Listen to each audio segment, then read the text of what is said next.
तनी गोल गोल कि बेल ये बलमुआ तू रोटी तनी गोल गोल। पत्नी कह तरीका धोबिया में ले लीजिएगा कि थक गई बाहर से भीतर ले डोल डोल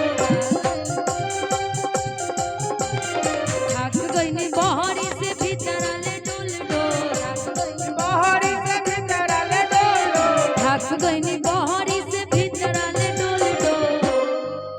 बेला ये बलमुआ तू रोटी तनी गोल गोल बेला ये बलमुआ तू रोटी तनी गोल गोल बेला ये बलमुआ तू रोटी तनी गोल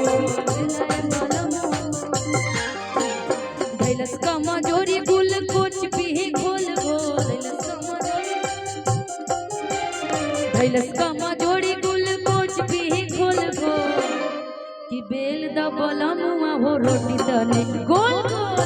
बलमुआ हो रोटी तनी गोल गोल बेला ये बलमुआ हो रोटी तनी गोल गोल। लाखों आशिक मर जाते हैं मेरी एक मुस्कान पे लाखों आशिक मर जाते हैं तेरे एक मुस्कान पे मेरे जैसा कोई नहीं है सारे हिंदुस्तान में तेरे जैसा कोई नहीं है सारे हिंदुस्तान में बेले बलमुआ तू रोटी तनी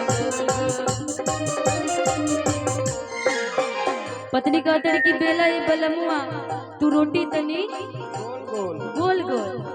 कहते रही कि सुनी जैसे शाम हुई तो ससुर जी खाना खाए आ जाइए घरे और यदि घर में खाना ना बनल हुई तो सासू माँ के सारा गुस्सा ही पतोहिया पे निकली। पत्नी कहते रही अपना पति से किए से पहले कि ससुर जी आवस रुआ खाना बना दी कि ससुर जी आवस तक खा लस। कैसे पत्नी कहता रे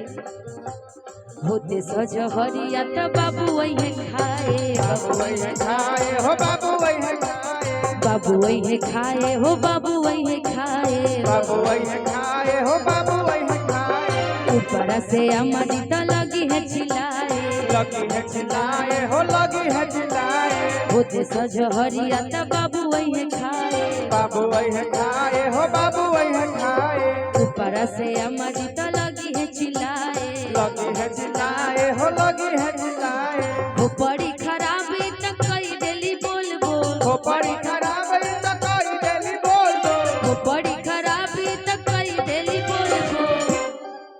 कि खोपड़ी खराब हुई तो कि कई देली बोल